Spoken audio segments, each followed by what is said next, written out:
個沙比島咧，最緊要玩一樣嘢咧就係親子活動，可以親子玩呢一個海底漫步嘅同時咧，可以玩親子嘅降落傘。我哋而家就出發啦，好，上去，上去。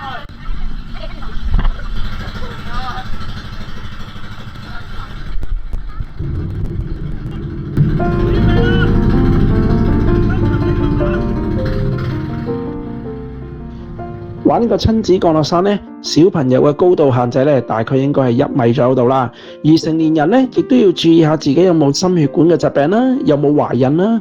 如果冇嘅話呢，咁你就可以不妨一試啦。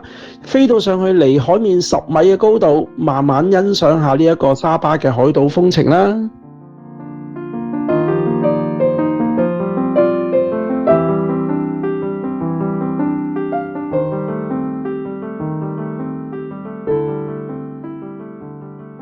人生嘅第一筆，我第一筆搞呢啲真係咁刺激嘅嘢。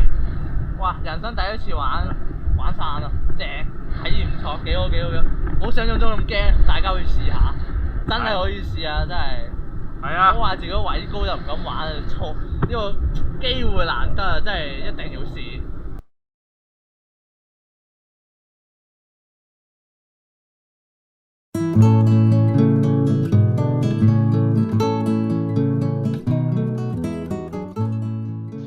參加呢個跳島之旅呢，通常都會包咗一個自助午餐嘅。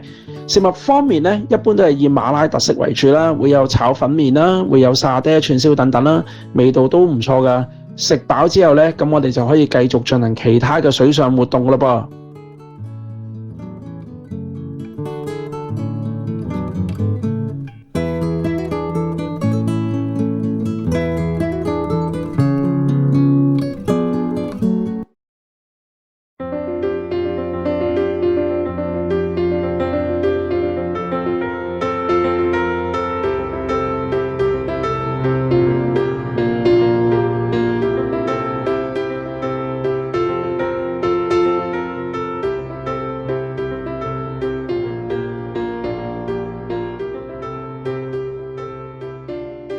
生完蛋之後，佢哋會做一個好似霧囪咁樣嘅小山丘覆蓋住啲蛋嘅，亦都因為咁嘅緣故呢，我哋幫佢改個好有趣嘅名，就叫囪字啦。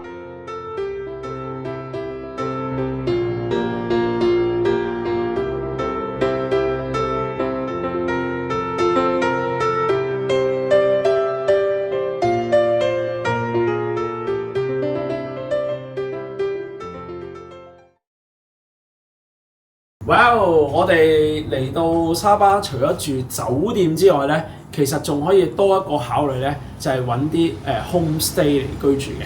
咁喺沙巴呢 KK 嗰度呢，其實有好多唔同類型嘅 homestay，有啲可能係靠近海邊啊，有啲呢就會喺山邊嗰度啊，咁有啲呢係直情豪宅咁樣嘅。咁今日呢，我哋有機會呢，就係入住一間豪宅 feel 嘅一個 homestay 啦。咁我哋揾我朋友先。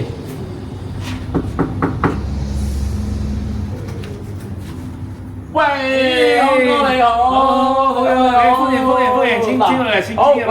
呢個咧就係我哋個朋友，咁啊康哥，咁啊康哥咧就係呢一個豪宅 homestay 嘅擁有人啦。咁有幾豪先？一棟呢一度嘅homestay 住到幾多人先 ？OK， 一間咧可以最少住16個人，如果加埋沙比嘅咧，應該去到20個人冇問題嘅。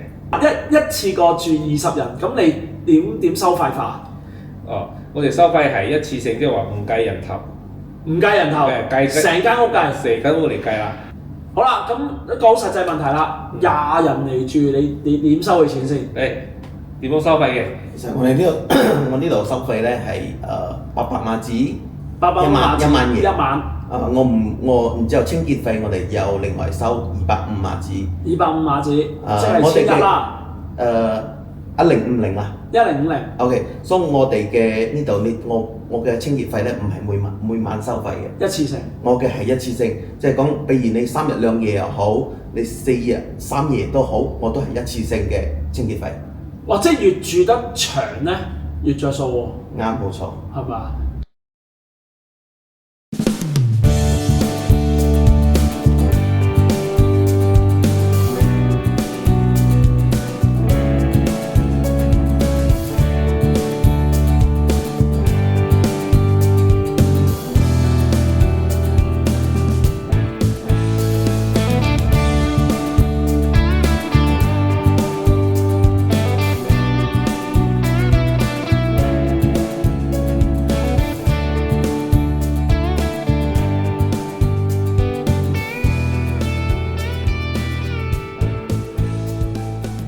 Panjanaru 呢個地方呢，係沙巴州亞比市其中一個好出名嘅觀鳥點。